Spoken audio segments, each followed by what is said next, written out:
우리가 읽은 사도행전 15장에는 초대교회에 처음으로 모였던 사도들의 그 회의에 대해서 말씀해주고 있습니다. 이것을 이제 예루살렘 공회 이렇게 부르는데요, 공적인 회의라고 부르는데 역사상 가장 중요한 회의 중에 하나였다고 할 수 있습니다. 오늘날 우리들의 신앙까지도 영향을 미치는 중요한 결정이 그 회의에서 이루어졌던 것이죠. 목회자들에게 있어서 가장 어려운 것이 뭘까? 설교가 어렵다고 생각하실 수 있는데 목사님들은 농담 반 진담 반으로 얘기합니다. 회의가 가장 어렵다 그렇게 말합니다.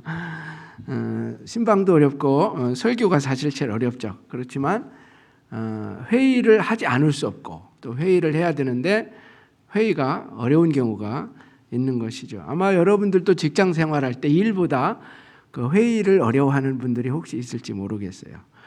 왜 사람들이 회의를 어려워하고 두려워할까요? 아마 여러 가지 이유가 있을 겁니다. 그 중에 하나는 사람들의 생각이 서로 같지 않기 때문일 수 있어요. 의견이 서로 다르고 그것을 조정하는 것이 결코 쉬운 일이 아니라는 것이죠. 또 하나 회의가 어려운 것은 우리가 회의 방법을 잘 몰라서 그렇게 되는 경우도 있어요. 회의 방법을 알면 조금 더 좋을 수 있는데 그렇지 않은 경우가 있어요. 저는 미국 분들 회의하는 곳에 종종 이제 가보죠. 노회도 있고 제가 이번에 총회도 참석을 했었는데 미국 분들은 회의할 때 큰 소리를 잘 내지 않습니다. 솔직하게 자기 의견들을 다 얘기합니다. 반대면 반대, 찬성이면 찬성 얘기하고 결론을 맺으면 그것을 끝이에요. 더 이상 왈가왈부하지 않습니다. 그러니까 회의가 그렇게 복잡하지 않죠. 그러나 우리 한국 분들은 이제 회의하다가 이렇게 다투는 경우도 종종 있습니다. 또 회의에는 의견만 얘기해야 되는데 비판하기도 하고 인격적인 어떤 모욕적인 말을 하기도 하고 이래서 회의가 어려워지는 것을 볼 수 있어요. 그런데 우리 기독교 역사상 가장 중요한 결정을 내렸던 예루살렘에서 모였던 사도들의 이 모임, 회의에서 어떤 결정이 이루어졌는가, 어떤 방식으로 이루어졌는지 오늘 우리가 살펴보려고 합니다. 여기에 보면 충분한 의견 개진이 있었고 또 토론이 있었고 그 다음에 합의를 보았어요. 그리고 온 교회가 순종하는 것을 볼 수 있습니다. 첫 번째 교회 회의의 그 중요한 안건이 무엇이었을까요? 이 사도행전 15장에 나오는 초대교회의 가장 중요한 서로 의견을 모아야 됐던 첫 번째 안건이 무엇이었을까요? 그것은 이제 이방인들에 관한 문제예요. 그러니까 유대인과 이방인들의 어떤 관계에 관한 문제고 이방인들이 어떤 방식으로 구원을 얻게 되는지에 대해서 의견 토론이 있었던 것입니다. 바울과 바나바는 이제 전도하면서 이방인들에게 율법을 많이 얘기하지 않았어요. 복음을 얘기했습니다. 예수님을 얘기했어요. 누구든지 예수 믿으면 구원을 얻는다. 기독교 복음을 말씀을 했습니다. 그런데 어떤 사람들, 유대인들 중에 어떤 사람들은 다르게 가르쳤습니다.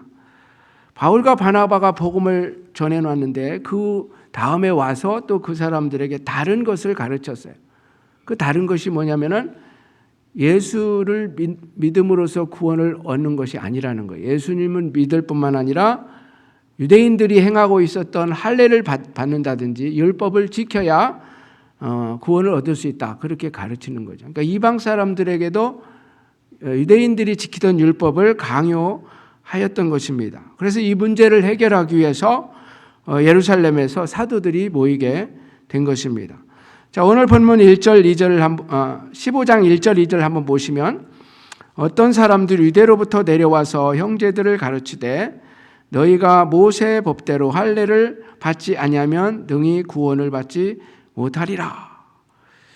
바울과 바나바는 예수 믿으면 구원받는다고 했는데 모세 법대로 할례를 받지 아니하면 능히 구원을 받지 못한다 이렇게 가르친 거예요. 그래서 그들과 바울 및 바나바와 그들 사이에 적지 아니한 다툼과 변론이 일어난지라. 형제들이 이 문제에 대하여 바울과 바나바 및 그 중에 몇 사람을 예루살렘에 있는 사도와 장로들에게 보내기로 작정하니라. 그래서 두 의견이 있었잖아요. 이방인들은 예수 믿으면 구원을 얻는다는 그런 바울의 가르침이 있었고, 또 다른 사람들이, 유대에서 내려온 사람들이 아니다, 할례도 받아야 된다, 이런 가르침이 있어서 서로 적지 않은 다툼과 변론이 있었다는 거예요. 결론을 그들 사이에서 낼 수 없으니 사도들과 예루살렘의 교회의 리더들에게 이 의견을 보내서 어떤 게 옳은지 좀 결론을 내달라 하는 의견을 한 것이 이제 예루살렘 첫 번째 모임의 그 시작이 된 것입니다. 여러분, 그 하나님의 교회에서 갈등이나 여러 문제들이 발생하는 것은 정상적일까요? 비정상적일까요? 어떻게 생각해요? 교회 안에서 의견이 서로 다르고 어떤 변론이 생길 수 있다. 이것은 정상적일까요? 비정상적일까요? 예, 정상적이에요. 정상적입니다. 왜냐하면 교회도 사람들의 모임이기 때문에 사람들의 생각이 다 똑같을 수 없는 거죠. 그래서 교회 안에는 언제나 이런저런 문제로 갈등이 있을 수 있고 의견이 서로 다를 수도 있는 것입니다. 그건 전혀 이상한 게 아니에요. 여러분, 가정 안에 부부 둘이 살아도 의견 충돌이 있을 수 있잖아요. 의견이 잘 맞지 않을 수 있어요. 가족들, 아이들과 뭐 4명, 5명 사는데도 거기 안에서도 의견 충돌이 있을 수 있어요. 그런데 이렇게 많은 사람들이 모이는 교회에서 어떻게 의견이 다 똑같을 수 있겠습니까? 그러므로 어떤 갈등이 생길 때 왜 교회에서 갈등이 일어납니까? 이렇게 말할 것이 아니라 이것은 건강한 교회의 모습이고 정상적이다, 당연한 것이다, 이렇게 생각할 수 있어요. 그러니까 너무 당황할 필요가 없다라는 것입니다. 그리고 그 문제를 해결하다 보면 오히려 공동체가 더 건강한 공동체로 성장해 갈 수 있는 거예요. 여러분, 가정에서 부부 사이에도 갈등이 있으면 그것이 어떤 부부가 헤어져야 되는 것이 아니라 갈등을 잘 해결하면 더 건강한 행복한 부부 생활을 할 수 있는 것처럼 교회도 마찬가지라는 거예요. 그래서 이런 갈등을 극복해 가면서 더 건강한 교회로 성장해 가는 거죠. 우리가 사도행전 6장에서도 살펴봤습니다. 예루살렘 교회가 성장하면서 교회 안에 히브리파와 헬라파 사이에 갈등이 있었습니다. 그러니까 히브리어를 말하는 그 히브리인들과 헬라어를 말하는 히브리인들. 오늘날 한인교회 안에도 영어권 세대와 뭐 한어권 세대가 갈등이 있을 수 있는 것처럼 그런 갈등이 있었는데 그것이 오히려 교회의 발전을 가져왔잖아요. 그래서 사도들이 이 업무가 너무 많아서 실수를 해서 그런 문제가 생겼으니까 집사님들을 뽑아서, 그래서 안수 집사 7명을 세워서 일을 맡기고 사도들은 기도와 말씀 전하는 일에만 전무했을 때 교회가 더욱 성장하는 것을 볼 수 있습니다. 그래서 갈등이 일어날 수 있다는 거죠.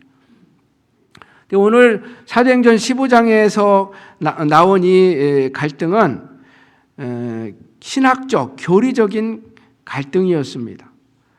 아마 여러분들은 이제 목회자들이 아니기 때문에 신학에 대해서 잘 모를 수는 있지만은 우리가 신앙생활 하다 보면 성도들 사이에서도 신학적 또는 교리적인 생각이 조금씩 다를 수 있다라는 것을 우리가 알게 되는 거죠.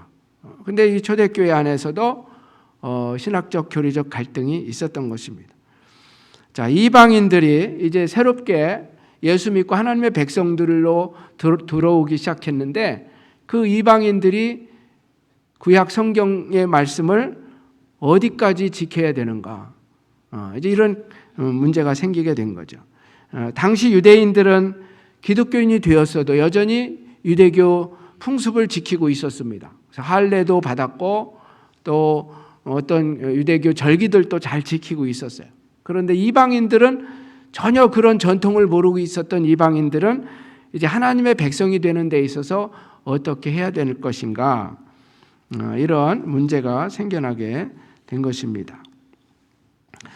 자, 그렇다면 이제 초대교회는 이런 신학적 교리적 갈등이 생겼을 때에 어떻게 해결하였을까요?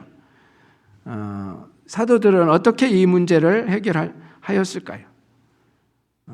오늘 본문에 보면 굉장히 민주적인 방법을 통해서 해결한 것을 볼 수 있어요. 민주주의가 성경에서 나온 건 아니에요. 그러나 어떤 문제를 해결할 때 민주적인 절차를 갖는 것은 성경적이라고 할 수 있어요. 그러니까 어떤 사람이 일방적으로 하는 것보다는 여러 사람의 의견을 들어보고 그 합의를 보는 것은 굉장히 성경적인 전통이라고 볼 수 있습니다. 그래서 먼저 사도들이 한 것은 문제의 핵심이 무엇인지를 분명하게 서로 알게 하는 것이었습니다. 서로 회의할 때 그 안건이 무엇인지를 정확하게 아는 것은 중요한 것이죠. 그래서 사도들이 왜 지금 모였는가, 무엇을 그들이 결정해야 되는가 하는 문제를 정확하게 먼저 얘기하고 있어요. 사도행전 15장 4절, 5절 그 부분에 보면 제가 앞에서 얘기한 것처럼 이제 바나바와 사울의 그런 가르침, 복음이면 충분하다라고 가르치는 그 가르침, 이방인들에게 유대교의 어떤 풍습들을 강요할 필요가 없다라고 생각하는 그런 가르침이 있었고, 반대로 그렇지 않다. 이방인들도 하나님이 주신 율법을 다 지켜야 된다. 할례도 받는 것이 좋다. 그래야 구원을 얻을 수 있다. 이렇게 가르치는 두 의견이 있었다는 거죠. 이 문제를 어떻게 해결할 것인가. 이것이 이제 이 모임의 회의의 중요한 안건이 된다는 것을 먼저 밝히고 있습니다. 그리고 문제 해결 방법으로서는 사도와 장로들이 함께 모여서 의견을 충분히 나누는 것이었습니다. 이 문제가 생겼을 때 한두 사도가 문제를 해결한 것이 아니에요. 오늘 성경에 보면은 예루살렘에 있었던 모든 사도들이 다 모였습니다. 그리고 교회 장로들도 다 모였습니다. 그래서 함께 모여서 이 문제를 의논을 하게 된 것입니다. 자, 6절, 7절 한번 상반절을 보시면은 사도와 장로들이 이 일을 의논하러 모여 많은 변론이 있은 후에, 이렇게 되어 있죠. 그러니까 사도와 장로들이 이 일을 의논하여서 모여서 많은 변론이 있었다. 이게 성경에 다 기록하지는 않았습니다. 그러니까 아마 1시간 이상 몇 시간을 토론했을지도 몰라요. 많은 의견이 오갔다 그랬어요. 너무나 중요한 결정이기 때문에 굉장한 시간을 요하면서 서로 의견을 나누었던 것입니다. 그리고 오늘 성경의 사도행전 15장에는 세 사람의 그 발언이 기록이 되어 있습니다. 아주 중요한 발언이기 때문에 성경에 기록을 해놓았습니다. 그 7절에 보면 첫 번째로 발언을 한 사람이 누구냐면은 사도 베드로예요. 이런 베드로는 우리가 보통 유대인을 위한 사도로 알려져 있죠. 바울은 이방인을 위한 사도고 베드로는 유대인을 위한 사도로 알려졌는데, 여기에 보면 꼭 그렇지만은 않습니다. 베드로는 이방인들을 향한 하나님의 뜻이 무엇인지를 자기가 경험을 기초로 해서 발언하는 것을 볼 수 있습니다. 베드로는 원래 그 이방인들과 교제를 원치 않았던 사람이죠. 그래서 그 사도행전 10장에 보면은 고넬료에게 가서 복음을 전하라고 했을 때 처음에 이방인에게 가지 않겠다고 했었던 사람이 베드로였었죠. 그런데 환상을 통해서 하나님의 뜻을 알게 되었을 때 그가 고넬료의 집에 가서 복음을 전했고, 복음을 전할 때 이방인들에게도 성령이 내려오시는 것을 보았다. 그런 얘기를 통해서 이방인들이 하나님께 돌아오는 것은 하나님의 뜻이다. 그런 의견을 얘기합니다. 그리고 두 번째로 12절부터 보면 바울과 바나바가 발언을 합니다. 물론 그 앞에서도 바나바와 사울이 발언을 많이 했었을 거예요. 그런데 성경에 보면은 선교 현장에서 복음을 전할 때, 그러니까 예수 그리스도의 복음을 전할 때 기적과 표적으로 하나님께서 역사하신 것을 증언하였습니다. 그러면서 이방인들에게도 하나님께서 구원의 문을 열어주셨고 이미 그들이 하나님께로 많이 돌아오고 있다라는 것을 선교 현장에 그 생생한 간증을 섞어서 얘기를 한 거죠. 그리고 결론적으로 예루살렘 회의 의장격이었던 야고보의 발언이 나옵니다. 13절부터 보면 야고보가 중요한 역할을 합니다. 여기에 나오는 야고보는 그 사도 야고보가 아니고, 그러니까 그 예수님의 제자였던 야고보가 아니고, 그 야고보는 벌써 순교했죠. 여기에 나오는 야고보는 이제 야고보서를 썼던 주의 동생 야고보, 예수님의 동생 야고보입니다. 물론 그도 사도죠. 그가 일어나서 이제 구약의 예언서를 가지고 예언의 성취라는 관점으로 이방인들이 하나님께 돌아오는 것은 구약에 예언되어 있는 그 예언의 성취라는 관점으로 말씀을 하였습니다. 특별히 아모스서를 인용하면서 얘기했습니다. 그래서 15절부터 18절까지 보면 여기에 보면 야고보가 얘기한 이야기가 나오죠. 한번 같이 읽어볼까요? 시작. 선지자들의 말씀이 이와 일치하도다. 기록된 바 이후에 내가 돌아와서 다윗의 무너진 장막을 다시 지으며 또 그 허물어진 것을 다시 지어 일으키리니 이는 그 남은 자들과 내 이름으로 일컬음을 받는 모든 이방인들로 주를 찾게 하려 함이라 하셨으니 즉 예로부터 이것을 알게 하시는 주의 말씀이라 함과 같으니라. 아멘. 야고보 사도는 어떤 자기 개인적인 의견이라기보다는 성경 말씀을 가지고 이방인들이 하나님께 돌아오는 것은 구약의 예언의 성취다. 성경 말씀을 인용하면서 얘기합니다. 그리고 자기 의견을 제시하는데 이것은 유대인의 입장만 생각한 것도 아니고 이방인의 입장만 생각한 것도 아니에요.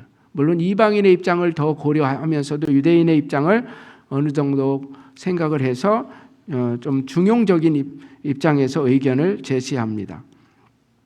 그것이 뭐냐면은 먼저는 이방인들이 하나님께 돌아오는 그 일에 있어서 우리가 방해를 하지 말아야 된다. 그래서 그들의 어떤 길을 막지 말아야 된다는 의견을 얘기합니다. 그러면서 또 이방인들에게 몇 가지 율법을 다 지킬 필요는 없지만 몇 가지를 지키도록 우리가 권고는 해줘야 된다. 그렇게 얘기를 합니다. 19절부터 21절까지인데요. 이것은 야고보의 의견은 굉장히 중요한 의견이에요. 그래서 한번 여기도 같이 읽어보도록 하겠습니다. 시작. 그러므로 내 의견에는 이방인 중에서 하나님께로 돌아오는 자들을 괴롭게 하지 말고 다만 우상의 더러운 것과 음행과 목매어 죽인 것과 피를 멀리하라고 편지하는 것이 옳으니 이는 예로부터 각 성에서 모세를 전하는 자가 있어 안식일마다 회당에서 그 글을 읽음이라 하더라.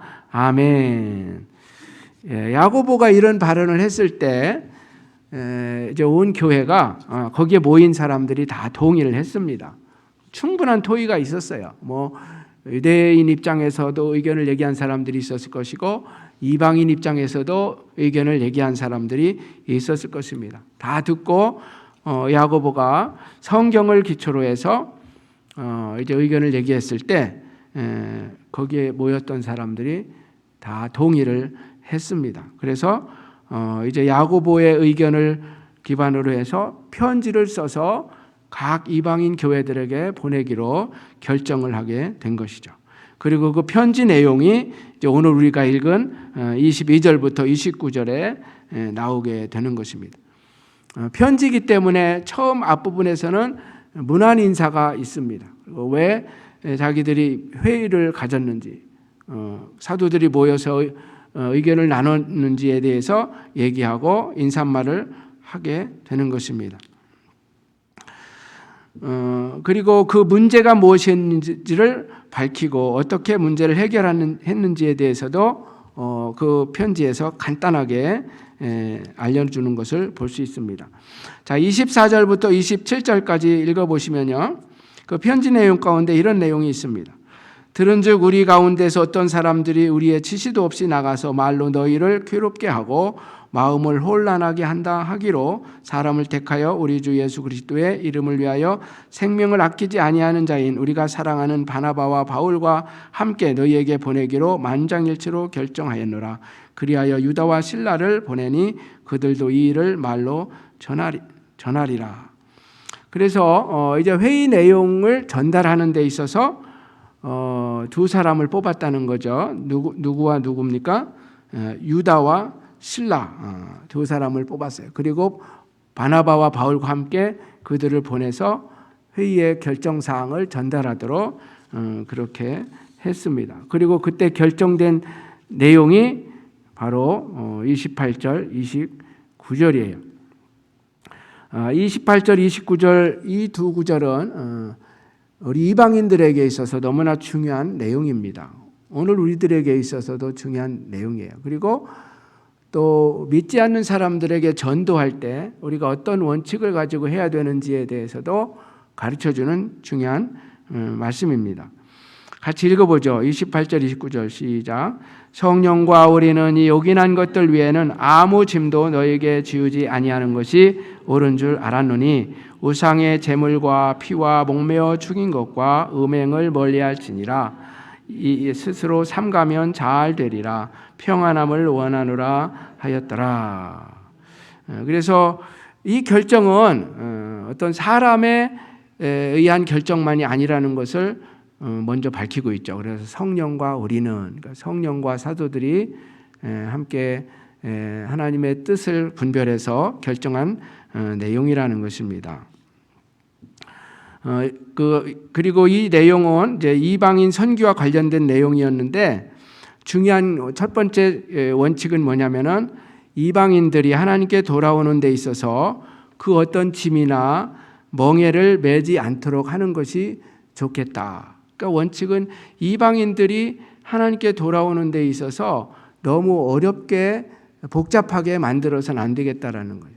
그들에게 어떤 짐이나 멍에를 매게 해서는 안 된다는 것입니다. 이것은 오늘날 우리들이 복음을 전할 때도 굉장히 중요한 원칙이 되는 거예요. 믿지 않는 사람들이 교회 문턱을 넘는 데 있어서 너무 복잡하게 만들면 안 된다는 거예요. 누구든지 와서 복음을 듣고 구원 얻을 수 있는 그런 교회가 되어야 한다는 것입니다. 여기서 구원의 그렇지만 또 여기 얘기하는 건 뭐냐면요.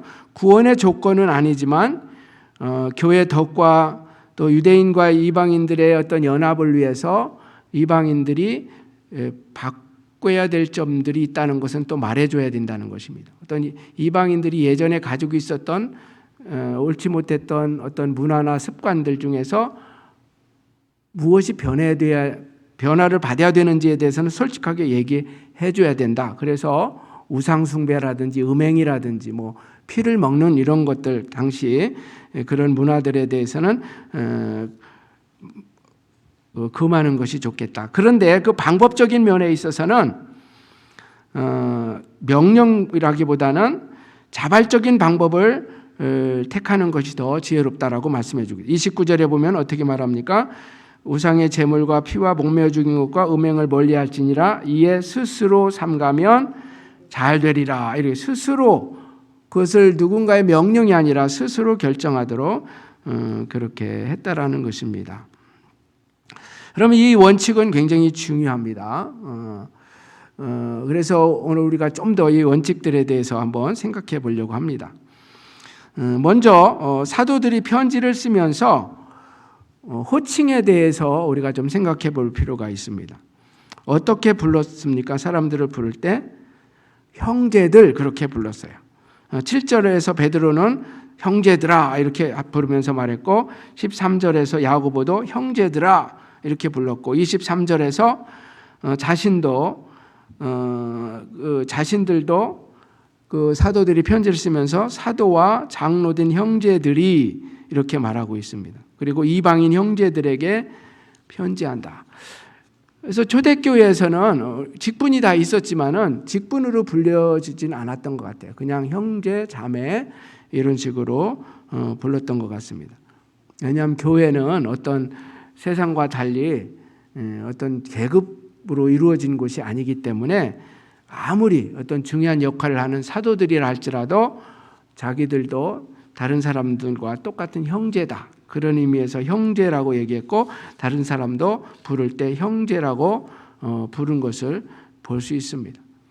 여러분 하나님의 교회에서 다른 사람을 대할 때 인격적으로 대하고 동등하게 형제 자매로 대하는 것은 굉장히 중요한 원칙이라고 할 수 있어요. 그리고 갈등을 해결하는 데 있어서는 이 원칙을 지킬 때 갈등이 해결이 되는 것을 볼 수 있어요. 만약에 유대인들이 이방인들에 대해서 무시한다든지 그들을 존중하지 않는 태도로 나아갔다면 문제가 해결되지 않을 수 있을 거예요. 그래서 교회에서 어떤 갈등이 일어날 때마다 내가 어떤 자세로 그 문제를 바라보는지, 어떤 태도로 바라보는지가 참 중요합니다. 늘 겸손한 태도로 자기를 낮추고 상대방을 높이고 인정해 줄 때 갈등이 해결하기 시작되는 거죠. 만약에 그러한 태도를 갖지 않고 교만한 태도를 갖는다든지 다른 사람에 대해서 무시하는 태도를 갖는다든지 하면 문제는 더 꼬일 뿐이에요. 해결되지 않습니다. 그래서 사도들이 계속해서 형제라고 말하고 자기들도 형제라고 표현하는 것을 통해서 우리가 그런 정신을 배울 수 있다라고 생각을 합니다. 그리고 앞에서도 얘기했지만 이 편지에서 가장 중요한 결정을 내린 것은 이제 이방인들이 구원을 얻는 데 있어서 그 어떤 걸림돌도 필요 없게 놓을 필요가 없다라는 그 결정을 한 겁니다. 이방인들이 하나님께 돌아오는데 어떤 짐이나 멍에를 매게 해서는 안 된다. 이방인들은 유대인들과 다른 문화와 전통 속에서 살아온 사람들이죠. 그들은 유대인들처럼 어떤 율법을 알고 있었던 사람들도 아니고 어떤 구약의 율법을 지키며 살아온 사람들도 아니에요. 그런데 그들이 이제 복음으로 하나님의 백성이 될 수 있는 기회를 얻게 되었는데 그들에게 유대인들과 똑같이 만들려는 그런 생각을 가져서는 안 된다는 것을 말씀하고 있는 것입니다. 그래서 28절에 다시 보시면은 성령과 우리는 이 요긴한 것들 외에는 아무 짐도 너희에게 지우지 않는 것이 옳은 줄 알았다. 아무 짐도 이런 표현이 나오죠. 아무 짐도. 베드로는 그 10절에서 우리도 능히 매지 못하는 멍에를 제자들의 목에 두려느냐. 멍에라는 표현을 쓰고 있어요. 여기서 짐이나 멍에는 율법을 의미한다고 할 수 있습니다. 유대인들은 율법을 알고 있었고 율법을 지켜왔어요. 그러나 그 율법은 그들에게도 사실 쉬운 것은 아니에요. 왜냐하면 율법을 다 지키지는 못했기 때문이에요. 그래서 그들도 다 지키지 못했던 그 율법을 이방인들에게 요구하는 것은 그것은 짐이고 멍해가 된다는 거죠. 그것을 두는 것은 하나님의 뜻이 아니라는 거예요. 여러분 율법이라는 것은 좋은 것이에요. 하나님이 주신 것입니다. 율법 내용 중에서 뭐 잘못된 것 없습니다. 다 좋은 거예요.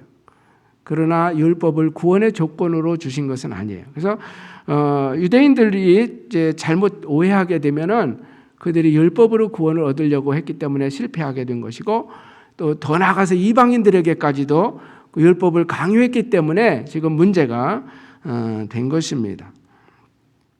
그래서 율법은 좋은 거지만 율법주의는 문제가 되는 거예요. 이것은 오늘날 우리도 이제 성경 시대와 똑같은 형태는 아니지만 율법주의 때문에 여러 문제가 교회 안에서 또 가정 안에서도 일어날 수 있습니다. 왜냐하면 율법주의자들은 자기도 지키지 못하면서 다른 사람에게 율법을 강요하기 때문이에요. 당시 유대인들이 그랬어요. 그들이 율법을 다 지키지 못하면서도 이방인들에게 율법을 강요했던 것이죠. 이것은 오늘날 가정 안에서도 얼마든지 일어날 수 있어요. 가정 안에서 부모들이 특별히 이제 믿는 부모들이 그럴 수 있습니다. 믿는 부모들이 본인은 성경대로 다 살지 못하면서 자녀들에게 자꾸 율법을 강요하는 경우가 있습니다. 그래서 자녀들이 볼 때는 부모가 의선적인 사람이 되는 거예요. 그래서 믿는 자녀들 가운데, 믿는 사람의 자녀들 가운데 크면서 교회를 떠나는 아이들이 많습니다.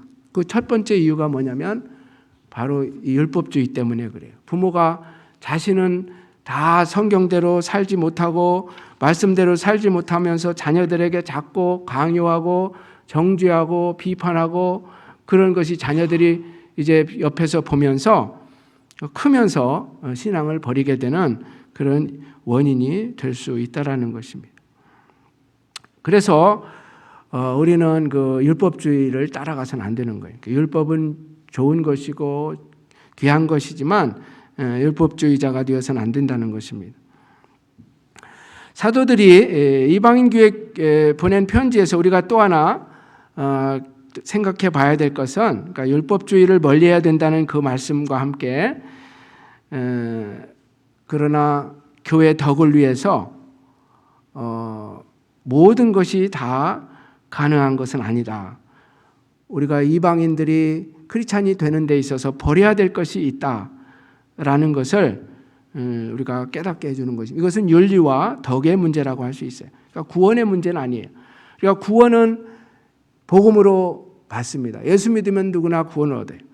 그러나 구원 이후에 우리는 교회의 덕을 세워야 되고 또 세상 속에서도 크리스찬으로서 덕을 세워야 되기 때문에 버려야 될 것이 있다면 버려야 한다는 것이죠. 그것에 대해서 말씀해 주고 있습니다. 오늘 본문에 나오는 이방인들이 버려야 될 것은 몇 가지가 있었어요. 29절에 보면은 우상의 제물, 피와 목매어 죽인 것과 음행을 피해야 된다. 여기서 4가지 정도 얘기했지만은 이것은 이제 당시 이방인들 문화 가운데 사탄적인 것, 문화들, 그러니까 교회 덕이 되지 않는 문화들은 크리스찬이 되었다면 그것을 버리도록 해야 된다는 것입니다. 이것은 어떤 교리적인 차원이 아니라 도덕과 윤리적인 차원에서 그런 변화가 있어야 한다는 것입니다. 그리고 오늘 그 결정 사항 중에서 중요한 것 중에 하나는 그러한 변화를 강제, 명령으로 이루어지게 하는 것이 아니라 자발적으로 이끌어내야 한다는 것입니다. 아까도 읽었지만 29절 하반절을 다시 보시면 이에 스스로 삼가면 잘 되리라 평안함을 원하느라. 그러니까 사도들이 편지를 쓰면서 이방인들에게 너희들이 우상 숭배라든지 뭐 피를 먹는 습관이라든지 또는 음행과 같은 이런 습관들은 버려야 되는데 그걸 스스로 그렇게 하면 좋겠다. 그것을 버려야 구원을 얻을 수 있다. 그런 건 아니지만 하나님의 백성이 되었다면 거룩한 삶을 추구해야 된다는 차원에서 그런 얘기를 하고 있는 것입니다. 이것은 선교사들이 이제 복음을 전할 때 굉장히 중요한 원칙이 돼요. 복음 전하러 가면 우리가 예수 그리스도의 복음만 전할 뿐만 아니라 그 나라 문화 가운데 사탄적인 문화가 섞여 있는 것을 발견하게 됩니다. 이것은 어느 나라, 어느 민족이든지 대부분 그런 게 한두 가지씩 있어요. 뭐 예를 들어서 아프리카의 뭐 일부 다처제 이런 것도 있고요. 또 중국의 전종 문화, 지금은 없어졌지만 옛날에 여자 아이들 발을 묶어놔요. 그래서 발이 크지 않게 만듭니다. 굉장히 여자 아이들을 어렵게 만드는 그런 잘못된 문화죠. 또 뭐 한국의 뭐 조상 숭배, 그런 제사하는 거라든지 이런 것들 볼 때 선교사들이 볼 때 이거는 크리스찬이 되면 버려야 될 텐데 이런 생각을 갖지 않을 수가 없잖아요. 근데 그럴 때 이제 복음을 전할 뿐만 아니라 그런 변화에 대해서 얘기를 해줘야 되는데 스스로 그걸 결정하도록 선교사들의 어떤 명령에 의해서 하기보다는 스스로 결정하도록 하는 것이 지혜로운 결정이라는 것입니다. 여러분 복음이 유대인에게서 이방인들에게 이제 전파되면서 초대교회 안에 신학적 교리적인 갈등이 생겨났습니다. 유대인 크리스찬들과 이방인 크리스찬들 사이에서 약간의 갈등이 생겨나게 된 것이죠. 그래서 그 문제를 해결하기 위해서 사도들이 함께 모여서 충분한 토의를 거쳐서 문제를 해결하는 것을 볼 수 있어요. 근데 결국은 하나님의 뜻을 묻고 성령의 뜻에 순종하는 것을 볼 수 있습니다. 그리고 성령께서 이 문제를 해결해 주셨어요. 여러분 교회 안에 어떤 갈등이 있든 우리가 그것으로 좌절하거나 낙심할 필요가 없습니다. 우리가 하나님께 묻고 서로 의견을 나누면 가장 좋은 길을 하나님께서 보여주시는 것입니다. 성령은 사랑의 영이십니다. 자유의 영이에요. 그래서 이방인들이 주님께 돌아오는 데 있어서 어떤 걸림돌도 놓기를 원치 않으셨어요. 그래서 자유롭게 그들의 문화와 그들의 언어를 가지고 하나님께 돌아오기를 원했어요. 문화적인 것을 바꾸지 않아도 되는 것들이 참 많죠. 우리가 크리스찬이 된다고 뭐 서양 사람들처럼 빵을 먹을 필요 없고 뭐 서양 사람들의 음악으로 하나님을 찬양할 필요는 없죠. 우리의 언어와 문화와 음식을 먹으면서 우리의 옷을 입으면서 하나님을 찬양할 수 있어요. 그런데 그렇다고 해서 모든 것이 다 허용되는 건 아니라는 것을 얘기하고 있죠. 사탄적인 것들, 성경에 의배되는 것들 중에서는 변화를 가져와야 되는 것이 있었다. 그런데 그것도 억지로가 아니라 스스로 결정해서 하는 것이 좋겠다라는 것이 오늘 성경의 가르침인 것입니다. 성령의 뜻에 따른 사도들의 결정의 중요한 내용은, 가장 중요한 내용은 믿지 않는 사람들이 주님께 돌아오는 데 있어서 멍에를 매게 해서는 안 된다. 짐을 놓아서는 안 된다. 우리 크리스찬들이 꼭 기억해야 돼요. 안 믿는 사람들이 교회 들어올 때 너무나 많은 이런 절차와 규례를 두는 것은 좋은 것이 아니라는 거예요. 짐을 두지 말아야 한다는 것입니다. 여러분, 오늘날 전도가 왜 어렵습니까? 오늘 이 말씀을 제가 묵상하면서 오늘 말씀 28절, 29절을 우리가 너무나 등한히 여기기 때문이 아닌가 이런 생각을 해봤어요. 우리가 전도를 할 때 너무 우리 입장만 생각하고 믿지 않는 사람들을 입장을 고려하지 않는 그런 것, 28절을 우리가 생각해 볼 필요가 있겠죠. 믿지 않는 사람들이 교회에 들어오기까지는 많은 어려움이 있을 텐데 우리가 그 너그러움으로 그들을 받아들이지 못하고 자꾸 짐을 놓고 멍에를 씌우게 하는 그런 것이 없는지 우리는 살펴보아야 하겠어요. 또 29절 말씀도 굉장히 중요합니다. 우리가 이제 크리스찬이 되었다면 이제 성도로서 거룩한 삶을 추구해야 되는데 우리가 옛날 그 믿지 않았던 때의 습관들을 버리지 못하고 여전히 세상적인 사고방식과 가치관을 가지고 살고 있지는 않는가. 그래서 세상 사람들이 볼 때 저들이나 우리나 별 차이가 없다. 그래서 어떤 기독교에 대한 매력을 잃어가고 있지는 않는지 우리가 생각해 볼 필요가 있어요. 그래서 우리가 28절 말씀을 통해서 믿지 않는 사람들이 주님께 오는 데 있어서 어떤 것도 우리가 짐이나 멍에를 놓지 않으려는 그런 태도가 꼭 필요하다는 거예요. 누구든지 와서 교회 와서 복음을 듣고 구원 얻을 수 있도록 환영하는 그런 너그러운 마음이 교회 안에 있어야 된다. 그리고 이미 믿은 사람들은 이제는 말이 아니라 우리의 삶이 거룩한 삶으로 변화되어서 음행이나 우상숭배나 어떤 세상적인 것들을 버리고 거룩한 하나님의 백성으로 살아갈 때 그들로부터 존경도 받게 되고 또 복음의 문이 더 열리지 않겠는가. 오늘 말씀을 우리가 그렇게 적용해 보았으면 좋겠어요. 사랑하는 성도 여러분, 그리스도 안에서 자유하십시오. 우리가 구원에 다른 조건이 있는 건 아니에요. 예수 믿으면 다 구원을 얻습니다. 그러나 여러분, 예수 믿었다면 이제 거룩한 삶을 추구해야 돼요. 그것이 하나님의 뜻입니다. 거룩한 삶을 통해서 하나님께 영화롭게 하는, 그리고 하나님의 교회를 세상 속에서 빛과 소금이 되게 하는 저와 여러분 되기를 주님의 이름으로 축원합니다.